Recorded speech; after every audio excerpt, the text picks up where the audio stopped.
کہ دروازے پر ہونے والی دستک نے اس کی توجہ کھینچ لی۔ وہ دوپٹہ درست کرتی گیٹ پر آئی اور باہر کھڑے ادھیڑ عمر آدمی اور ان کے ساتھ کھڑی خاتون کو دیکھ کر سوالیہ نظروں سے ان کی جانب دیکھنے لگی۔ وہ بھی حیران، مگر خاتون کچھ زیادہ ہی غور سے اسے دیکھ رہی تھی۔ جی؟ اس نے پوچھا۔ تم عمر کی دلہن ہو؟ وہ خاتون بغور اسے دیکھتے ہوئے پوچھ رہی تھی۔ عمر کا نام سن کر اس نے طویل سانس لیا۔ یقیناً ان کے رشتہ دار ہی ہیں۔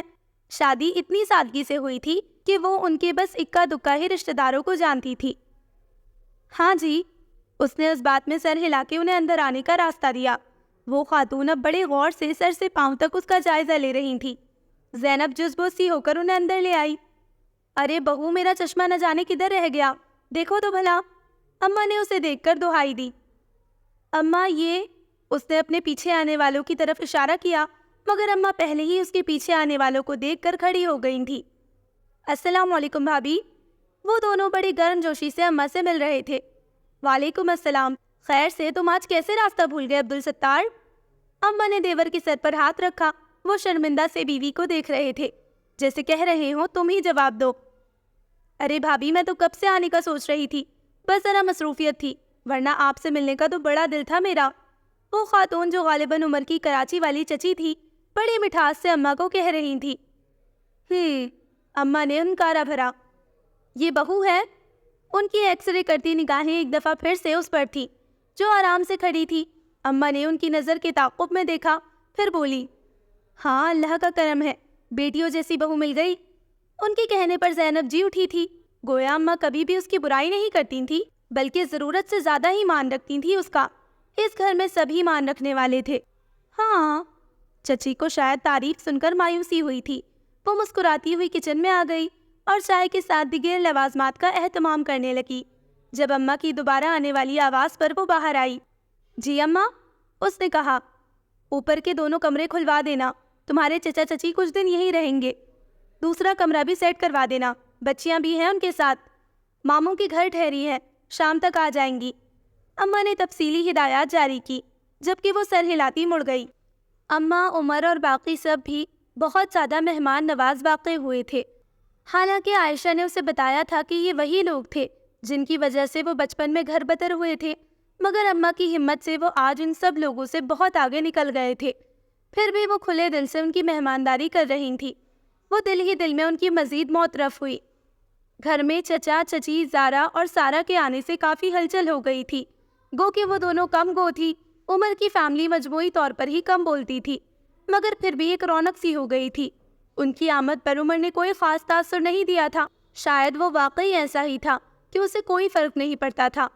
بلا کا بے نیاز اور بلا کا پرسکون۔ البتہ علی، منزہ اور عائشہ سے وہ رات واٹس ایپ پر بات کرتے ہوئے جب چچا چچی کی فیملی کی آمد کے بارے میں بتا رہی تھی، تو عائشہ نے بے اختیار آنکھوں پر دل والی ایموجی بھیج کر اس بات پر مسرت کا اظہار کیا تھا کہ شکر ہے وہ پہلے ہی سسرال آ گئی۔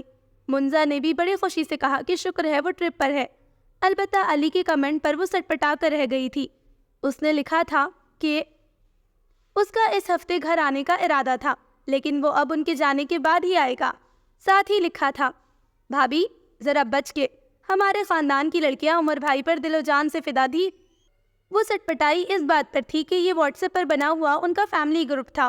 وہ عائشہ، منزہ اور علی کے ساتھ ساتھ عمر بھی اس میں ایڈ تھا، اور یہ ساری بات چیت گروپ پر ہی ہو رہی تھی۔ جس وقت علی کا کمنٹ آیا، عمر اس کے ساتھ ہی کمرے میں تھا۔ زینب کی سمجھ میں نہیں آیا کہ وہ کیا جواب دے، گو کہ عمر نے کبھی بھی اس گروپ میں کوئی کمنٹ کرنے کی زحمت نہیں کی تھی، مگر وہ پڑھتا ضرور تھا، اس لیے وہ چپ کر کے آف لائن ہو گئی اور دوبارہ منزہ کی ٹرپ کی تصاویر دیکھنے لگی۔ اگلی صبح چچی اور زارا اس سے پہلے کچن میں موجود تھی اور ناشتہ تیار کر رہی تھی۔ زینب ایک لمحے کے لیے چکرا کر رہ گئی، پھر جلدی سے آگے بڑھ کر ان کے ہاتھ سے چھری اور پیاز لے لی جو وہ آملیٹ بنانے کے لیے کاٹ رہی تھی۔ چچی نے ناگواری سے اسے دیکھا۔ چچی میں بنا لیتی ہوں، آپ بیٹھے پلیز، اس نے نرمی سے کہا اور زارا کو بھی منع کیا۔ کیوں بیٹھے بھائی، بعد میں باتیں بھی تم ہی بناؤ گی کہ ماں بیٹیاں مفت میں روٹیاں توڑ رہی ہیں، اور میری زارا تو ویسے بھی بہت سگڑ ہے، فارغ بیٹھ ہی نہیں سکتی۔ انہوں نے منہ بناتے ہوئے زارا کو دوبارہ اشارہ کیا۔ وہ فوراً اٹھ کر چولہے کے پاس چلی گئی۔ زینب بے بسی سے دیکھ رہی تھی۔ لیکن چچی، الفاظ اس کے منہ میں ہی تھے کہ وہ سیاہ شرٹ اور گرے پینٹ میں روشنیاں بکھیرتا ناشتہ کرنے کچن میں آ گیا۔ اس نے ایک نظر ان تینوں پر ڈالی اور پھر خاموشی سے آ کر ٹیبل کی گرد رکھی کرسی پر بیٹھ گیا۔ اس کے بیٹھتے ہی چچی الرٹ ہوئی۔ ارے زارا، پہلے عمر کو ناشتہ دو، میرے بیٹے نے آفس جانا ہوگا۔ ان کے لہجے میں بے حد مٹھاس تھی۔ زارا کے ہاتھ مزید تیزی سے چلنے لگے۔ زینب، مجھے ناشتہ بنا دے، اس نے اپنے مخصوص پرسکون لہجے میں بنا کسی کو مخاطب کیے ڈائریکٹ زینب سے کہا۔ چچی کا چہرہ سبکی کے احساس سے سیاہ پڑ گیا تھا۔ زینب سر ہلاتی آگے بڑھی، مگر چچی نے ایک دفعہ پھر اس کا بازو پکڑ کر روک دیا۔ ارے بیٹا، زارا بنا رہی ہے نا۔ ان کی بات پر عمر نے پہلی دفعہ سر اٹھایا اور بغور انہیں دیکھا، پھر کہا، زینب، میرا ناشتہ بناؤ۔ وہ اب بھی چچی کو ہی دیکھ رہا تھا، جن کا رنگ بری طرح اڑ گیا تھا۔ اس نے دوبارہ سر جھکا لیا۔ زینب نے زارا کے ہاتھ سے بیلن لے لیا، جو اس نے مسکراتے ہوئے زینب کو تھما دیا تھا۔ یقیناً وہ اچھی لڑکی تھی۔ وہ بیلن تھما کر باہر چلی گئی، جبکہ چچی شرمندگی سے کچھ دیر کھڑی رہی، پھر باہر چل دی، جبکہ زینب بھی شرمندہ سی ناشتہ بنا رہی تھی۔ اسے چچی کا شرمندہ ہونا اچھا نہیں لگا تھا۔ بہرحال وہ بڑی تھی، مگر یہ بات عمر سعید کو کون سمجھائے؟ یہاں وہی ہوتا تھا جو وہ چاہتا تھا اور بس۔ بہو، ادھر آؤ ذرا۔ وہ مغرب کی نماز اماں کے کمرے میں ادا کرتی تھی، آج بھی ادا کر کے جانے لگی تو ان کے پکارنے پر مڑی۔ جی؟ وہ ان کے بیڈ پر ہی آ گئی۔ عبدالستار نے باتوں ہی باتوں میں علی کے لیے کہا ہے۔ اماں نے کہا تو وہ ناسمجھی سے انہیں دیکھنے لگی۔ کیا کہا ہے؟ وہ سوالیہ نظروں سے دیکھ رہی تھی۔ اماں سٹ پٹائی۔ یہ لو، سیدھی بات کی ہے پھر بھی سمجھ میں نہیں آئی۔ وہ گویا اس کی دماغی حالت پر شبہ کر رہی تھی۔ زینب شرمندہ سی ہو گئی، واقعی اس کی سمجھ میں نہیں آیا تھا۔ عبدالستار اور عذرا چاہ رہے ہیں کہ علی کے لیے زارا یا سارا میں سے کسی کو لے لے۔ اماں نے اب باقاعدہ ہاتھ نچا کے اسے سمجھایا تو اس کے منہ سے بے اختیار او نکل گیا۔ بتاؤ تم کیا کہتی ہو؟ اماں نے اب آگے کو ہو کے آہستہ سے پوچھا۔ وہ ایک دفعہ پھر حیران ہوئی۔ میں کیا کہوں؟ اس کی آنکھیں پھیل سی گئی، جبکہ اس کے یوں کہنے پر اماں نے بے اختیار ہی سر پر ہاتھ مارا اور ناراض سی پیچھے ہو گئی۔ مانو بالکل ہی عقل سے پیدل ہو۔ ارے میں پوچھ رہی ہوں تمہاری کیا رائے ہے؟ وہ اب تھوڑی ناراضگی سے بول رہی تھی۔ میں کیا رائے دے سکتی ہوں اماں؟ علی بھائی سے پوچھ لیں، اگر وہ کہیں اور انٹرسٹڈ نہیں ہے تو کوئی حرج نہیں۔ زارا اور سارا دونوں ہی اچھی لڑکیاں ہیں، باقی آپ کی مرضی۔ اس نے گول مول سا جواب دیا۔ جواباً اماں نے لمبا سا کہنے پر اتفاق کیا، پھر ایک طویل سانس بھر کر اس سے مخاطب ہوئی۔ تم ذرا پوچھنا آج علی سے، اور پھر عمر سے بھی پوچھنا۔ اماں کے کہنے پر وہ زور سے اچھلی۔ نہیں اماں، عمر سے آپ خود پوچھ لیجئے گا۔ اسے صبح والا اس کا رویہ یاد آ گیا تھا۔ اماں نے جواباً گھور کے اسے دیکھا اور فوراً کھڑی ہو گئی۔ اوکے میں ہی پوچھ لوں گی۔ اسے اماں کے ہاتھوں ہونے والی پچھلی بار کی عزت افزائی بھی یاد آ گئی تھی، اس لیے مرتا کیا نہ کرتا کہ مزداق اٹھ کے باہر آ گئی۔ اماں ہو یا بیٹا، سہنا تو اسے ہی تھا۔ ان آنکھوں کی مستی کے مستانے ہزاروں ہیں، ان آنکھوں سے وابستہ افسانے ہزاروں ہیں۔ وہ کمرے میں آئی تو وہ سگریٹ سلگائے ہمیشہ کی طرح ٹیپ ریکارڈر آن کیے چت لیٹا تھا۔ زینب علی سے بات کر کے آئی تھی۔ جواباً اس کا سارا فیصلہ عمر پر چھوڑ دینے پر وہ عمر سے بات کرنے آئی تھی۔ علی نے اس سے کہا تھا کہ وہ کہیں بھی انٹرسٹڈ نہیں ہے، اگر عمر بھائی راضی ہیں تو مجھے بھی کوئی اعتراض نہیں۔ یہ کہتے ہوئے اس کا لہجہ شرارتی تھا۔ وہ مطمئن سی اندر آ گئی تھی۔ اسے کم گو اور سادہ سی زارا بہت اچھی لگی تھی، حالانکہ سارا زیادہ ملنسار تھی، مگر پھر بھی اسے پتہ نہیں کیوں زارا زیادہ اچھی لگی تھی۔ رہی چچی کی بات تو انہوں نے تھوڑی آنا تھا بیٹی کے ساتھ بیاہ کر، اگر یہ رشتہ ہو جاتا تو کوئی مذائقہ نہ تھا۔ اس شمع فیروزہ کو آندھی سے ڈراتے ہو، اس شمع فیروزہ کے پروانے ہزاروں ہیں۔ گلوکار گنگنا رہی تھی اور وہ مسلسل سگریٹ پی رہا تھا۔ عمر، اس نے بیڈ کی دوسری طرف بیٹھ کر آہستہ سے پکارا۔ اس نے سنجیدہ لہجے میں بغیر چونکے کہا۔ ایک بات کرنی ہے آپ سے، اس نے ہاتھوں کی انگلیاں مڑوڑتے ہوئے کہا۔ کریں؟ اس کے سکون میں کوئی فرق نہ آیا۔ وہ اب تیسری سگریٹ سلگا رہا تھا۔ زینب نے ہونٹ بھینچ لیے۔ کیا آپ اسے 2 منٹ کے لیے بند نہیں کر سکتے؟ اس کے منہ سے بے اختیار ہی نکل گیا تھا۔ جواباً اس کے لائٹر جلاتے ہاتھ ایک لمحے کے لیے رکے۔ اگلے ہی لمحے اس نے بڑے سکون سے اسے سلگایا، اور اس کی اس حرکت پر وہ غصے سے سرخ ہو گئی تھی، یعنی کہ حد ہو گئی۔ اس کے اندر کی خود سر زینب ایک بار پھر جاگ گئی تھی۔ علی، سارا، چچی، وہ سب بھول گئی۔ اور جھٹکے سے آگے ہو کر اس نے سگریٹ اس کے ہاتھ سے کھینچ کر بازو پیچھے کر لیا، جبکہ عمر اس کی اس جرات پر اسے آگ برساتی نگاہوں سے دیکھ رہا تھا، مگر اس نے بازو آگے نہیں کیا تھا۔ وہ ڈٹ گئی تھی۔ یہ واپس دے مجھے۔ آنکھوں کے برعکس لہجہ بلا کا پرسکون تھا۔ پہلے میری بات سنیں، وہ بے خوفی سے بولی۔ وہ کھول کر رہ گیا تھا۔ زینب، اس کا لہجہ تنبیہی تھا، دھمکاتا ہوا۔ وہ سر جھکا گئی تھی، مگر سگریٹ ابھی بھی اس کے ہاتھ میں دبا تھا۔ اگر وہ ضدی تھا تو پھر اس نے بھی ابھی زینب فاطمہ کی ضد نہیں دیکھی تھی۔ چلو آج دیکھ ہی لے۔ آئی سیڈ واپس کرے۔ وہ اب ایک ایک لفظ چبا رہا تھا۔ سکون ختم ہو رہا تھا۔ زینب نے آہستہ سے سگریٹ والا ہاتھ آگے کیا اور اسے واپس کرنے کے بجائے اپنے ہونٹ سے لگا لیا۔ دوسرے ہی لمحے اس کے حلق سے چیخ نکل گئی۔ او مائی گاڈ! سب کچھ اتنا اچانک ہوا تھا کہ وہ اسے روک ہی نہیں سکا، اور اس کے ہونٹ جلنے پر وہ ہوش میں آیا۔ ایک جھٹکے سے اسے پکڑ کر اپنی طرف کھینچا اور دوسرے ہاتھ سے اس سے سگریٹ چھیننی چاہی، مگر اس نے مٹھی بند کر لی تھی۔ ہتھیلی بھی ہونٹوں کی طرح جل اٹھی تھی۔ تکلیف کے مارے اس کی آنکھوں سے متواتر پانی بہہ رہا تھا۔ دانت اس نے اتنی سختی سے ہونٹ پر جمائے ہوئے تھے کہ خون رسنے لگا تھا۔ سگریٹ بند مٹھی میں بجھ چکی تھی، جبکہ وہ حیران سا معاف دماغ کے ساتھ اسے دیکھ رہا تھا، اور وہ بہتی آنکھوں کے ساتھ ان بے تاثر آنکھوں میں لکھی حیرانی کی تحریر پڑھ رہی تھی۔ کتنی خواہش تھی کہ وہ ان آنکھوں میں کبھی کوئی تاثر دیکھے۔ تو ثابت ہوا عمر سعید، تمہیں پڑھنے کے لیے مجھے ہر بار خود کو تکلیف دینی ہوگی۔ وہ یک ٹوک اسے دیکھ رہی تھی۔ ان آنکھوں کی مستی کے مستانے ہزاروں ہیں، ان آنکھوں سے وابستہ افسانے ہزاروں ہیں۔ کمرے میں یہ آواز گونج رہی تھی۔ وہ کچھ لمحے بے بس سا اسے دیکھے گیا، پھر بہت شدت سے اسے ساتھ لگایا۔ پاگل ہیں آپ؟ لہجہ پرسکون تھا اور آج دیتے جذباتوں کی شدت لیے ہوئے تھا۔ خول اتر رہا تھا۔ وہ بند آنکھوں کے ساتھ مسکرائی تھی، جبکہ وہ ہر چیز بھلائے بس مرہم رکھ رہا تھا۔ اگلی صبح اس کے لیے ہر لحاظ سے خوشگوار تھی، اور اس خوشگواریت میں مزید اضافہ علی اور منزا کو گھر میں دیکھ کر ہوا تھا۔ وہ آگے پیچھے ہی آئے تھے، شاید ان کے آنے کی خوشی تھی یا کچھ اور بات تھی۔ آج تو عمر سعید نے بھی چھٹی کر لی تھی۔ مری سے تو میں ہو کر آئی ہوں، لیکن نکھری ہوئی آپ لگ رہی ہے۔ منزا شرارت سے اسے دیکھ رہی تھی۔ وہ کھلکھلا کر ہنسی، اندرونی خوشی پھوٹ پھوٹ کے چہرے سے عیاں ہو رہی تھی۔ خیر تو ہے، بڑی خوش ہیں؟ اس نے آنکھیں گھمائی۔ ہاں نا، بہت خوش۔ اس نے ہونٹوں کا ایک کونا دباتے ہوئے مسکراہٹ دبائی۔ دراصل میں مس کر رہی تھی تمہیں، شکر ہے تم آ گئی، اس لیے میں بہت خوش ہوں۔ وہ دانستہ بات بدل گئی تھی۔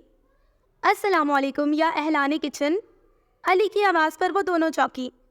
وعلیکم السلام، جیتے رہے، اس نے مسکرا کر جواب دیا۔ وہ وہیں کرسی گھسیٹ کر بیٹھ گیا تھا۔ عمر بھائی چلے گئے آفس؟ علی نے سوالیہ نظروں سے اس کی طرف دیکھا۔ عمر کے نام پر اس کی دھڑکنیں ایک لمحے کے لیے تیز ہوئی تھی۔ بے اختیاری اس نے ہتھیلی بھیگتی محسوس کی۔ آج وہ نہیں گئے، میں نے جگایا تھا اور آپ دونوں کے آنے کا بھی بتایا۔ کہنے لگے نہیں جانا آج، پھر دوبارہ سو گئے۔ اس نے جلی ہوئی ہتھیلی پر دوسرا ہاتھ پھیرتے ہوئے جواب دیا۔ خیر، آپ ملے سارا سے؟ اس کو یکدم جیسے یاد آیا، علی بے اختیار مسکرا دیا۔ ہاں جی، اس کے لہجے میں پسندیدگی کا تاثر تھا۔ اچھی ہے نا؟ وہ پرجوش ہوئی۔ علی اس کا جوش دیکھ کر ہنس پڑا۔ بھابھی، میں نے پہلے بھی دیکھا ہوا ہے، میری کزن ہے۔ ہاں یہ ضرور ہے کہ کئی سالوں بعد دیکھا ہے تو فرق تو آیا ہے، اور وہ کہتے کہتے رکا۔ اور وہ دونوں آگے کو ہوئی۔ اور یہ کہ واقعی اچھی ہے، اب آپ فائنل کر لیں بس، اس نے مسکراہٹ چھپاتے ہوئے کہا۔ ان دونوں کے منہ سے بے اختیار یا خو نکلا تھا۔ خدا کی مار، پھر سے چھپکلی آ گئی ہوگی۔ بس آج کل کی لڑکیاں بھی نا، یہ اتنی سی چیز دیکھ کر ڈر جاتی ہیں۔ اماں ان کا نعرہ سن کر ہڑبڑا کر اٹھی تھی اور قیاس آرائی کر رہی تھی۔ ارے بہو، یہ عمر نہیں اٹھا؟ طبیعت تو ٹھیک ہے اس کی؟ انہوں نے وہیں سے آواز لگائی۔ جی اماں ٹھیک ہے، رات کافی دیر تک کام کرتے رہے تھے، اس لیے آج نہیں گئے۔ اس نے ناشتہ سامنے رکھ کر انہیں تسلی دی۔ چچا اور چچی بھی ادھر ہی آ گئے تھے۔ بات کی تو نے عمر سے؟ اماں کا لہجہ ان کے آتے ہی سرگوشیانہ سا ہو گیا تھا۔ اماں وہ مصروف تھے رات، اب کرتی ہوں۔ ویسے علی بھائی اپنی رضامندی دے چکے ہیں، اس نے اپنے تئیں اماں کو مطمئن کیا۔ خیر، عمر سے بات کر کے بتانا۔ اماں نے ہنکارا بھر کے ناشتہ شروع کر دیا، اور وہ بھی دل ہی دل میں عمر سے بات کرنے کا ارادہ کر کے کچن میں آ گئی، جہاں سارا اور منزا پہلے سے موجود تھی۔ علی برآمدے میں کھڑا ادھر ہی دیکھ رہا تھا، اس کے دیکھنے پر جھیپ کر رہ گیا۔